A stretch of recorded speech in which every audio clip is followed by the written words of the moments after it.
মুখে যতই হম্বিতম্বি করুক, আসলে পাকিস্তানের সঙ্গে সরাসরি যুদ্ধে জড়াতে চাচ্ছেন না নরেন্দ্র মোদী। যেখানে গত 22 এপ্রিল 26 পর্যটক নিহতের ঘটনায় পাকিস্তানকে সরাসরি দায়ী করে পারলে সেই মুহূর্তে যুদ্ধ শুরু করে দেয় ভারত। হঠাৎ কি এমন হলো যে যুদ্ধে নিজেদের জড়াতে চাইছে না নরেন্দ্র মোদীর দেশ? ভারতীয় গণমাধ্যম forceindia.net-এ প্রকাশিত এক ভিডিওতে এ প্রসঙ্গে কথা বলেন পত্রিকাটির সম্পাদক সমরবিদ প্রবীণ সাহানি। তার মতে সোজা কথা হলো, ভারত বুঝতে পারছে না যুদ্ধ শুরু হলে তাদের প্রতিপক্ষ কি কেবল পাকিস্তান হবে নাকি পাকিস্তানের সঙ্গে যোগ দেবে চীনও। অর্থাৎ পরোক্ষভাবে চীনের সঙ্গে যুদ্ধে জড়িয়ে পড়তে হবে কিনা এটা নিয়েই সংশয় দেখা গেছে ভারতের। কাশ্মীরের চীন সংলগ্ন সীমান্তের কারণে 2019 সালে মোদী সরকারের জম্মু কাশ্মীরের ওপর থেকে স্বায়ত্তশাসন উঠিয়ে নেওয়ার বিষয়টিকে ভালোভাবে নেয়নি চীন। বিশেষজ্ঞদের মতে চীনের সংশ্লিষ্টতার সুযোগ না থাকলে 22 এপ্রিলের পর মোটেও এতদিন সময় নিত না ভারত। পাক মিয়ানমার সীমান্তে পূর্ণ মাত্রায় নিরাপত্তা নিশ্চিত করতে হয় ভারতকে।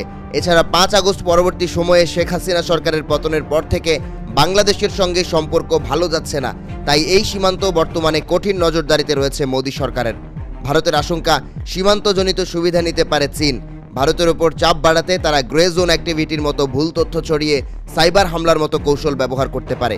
কেননা ভারত তাদের চীন সীমান্তের দিকে মনোযোগী হয়ে গেলে পাকিস্তান সহ বাকি সীমান্তগুলো অরক্ষিত হয়ে পড়বে, আর সেই সুযোগকে কাজে লাগিয়ে পাকিস্তান সীমান্ত দিয়ে হামলা করতে পারবে চীন পাকিস্তান। অন্যদিকে যুদ্ধের খরচকেও মোটেও ছোট করে দেখছে না ভারত। বিশ্বব্যাপী মন্দার আশঙ্কা বাড়লেও ভারতের অর্থনীতি বর্তমানে বেশ ভালো অবস্থায় রয়েছে।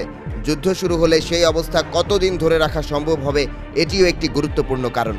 একদিকে হিন্দু জাতীয়তাবাদের হাওয়া তুলে একের পর এক নির্বাচনে জেতা বিজেপি সরকার যেমন যুদ্ধ করবে না এমন ঘোষণা দিতে পারছে না, আবার যুদ্ধের ঘোষণা দিলেও রয়েছে চীনকে মোকাবেলা সহ বিশাল অঙ্কের যুদ্ধ ব্যয়ের মতো সমীকরণ।